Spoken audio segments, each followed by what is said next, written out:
তো আজকে আমার দিদা বাড়িতে তো সাজানো গোছানো হয়েছে কেন, সবই বলবো এই ব্লগের মাধ্যমে। তো এখন ক্যামেরার সামনে যে মানুষটাকে দেখছো সেটা আমার দিদুন হয়। আজকে তার অ্যানিভার্সারি, তার জন্য এত কিছু ডেকোরেশন করা হয়েছে। তো আমরা কেমন সাজিয়েছি কমেন্টে বলতে ভুলবে না কিন্তু। আর কোনো জায়গায় অনুষ্ঠান হলে মেয়েরা সাজবে না তা কখনো হয়? তার জন্য এখানে এশিয়ান পেন্ট ঘষাঘষি করা হচ্ছে। আর এই যে মেকআপের ফাইনাল রেজাল্ট। আর এখনো কিন্তু সাজার লোক বাকি আছে। আর এই সবাইকে সাজাবে আমার ছোট মনি। আর হ্যাঁ, একটা কথা বলতে তো আমি ভুলেই গেছি, আমার মনি কিন্তু একটা মেকআপ আর্টিস্ট। আর আমার মনির কাছ থেকে যদি কেউ মেকআপ করাতে চাও তাহলে কমেন্টে জানাবে, তাকে আমি পার্সোনাল ভাবে নাম্বার SMS করে দেবো। আর মেকআপের কিছু ডেমো আমি ভিডিও লাস্টে দিয়ে দেবো। তো চলো এখন মেন টপিকে আসি। তো সবার সাজাগোজার কাজ কমপ্লিট হয়ে গেছে বলে তো এখন ফটোশুট চলছে। তো এই যে সেই বর বউ, আর তারই মধ্যে আমার একটা ভাই এসে আমার দিদাকে একটা কাগজ দেয়। আর এই কাগজটাতে দেখো কি লিখেছে। আর আমার দাদুর বিয়ে দিনকে তার বউকে আর একজন আই লাভ ইউ বলে চলে গেল।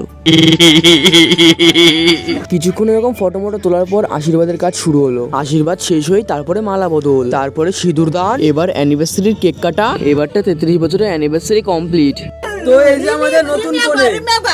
তো এত কিছু করার পর অনেক খিদে লেগেছে, তাই খেতে বসে পড়লাম। তো এখন খাওয়া দাওয়া কমপ্লিট। তো আজকের ব্লগ এই পর্যন্তই, দেখা হচ্ছে নেক্সট ব্লগে।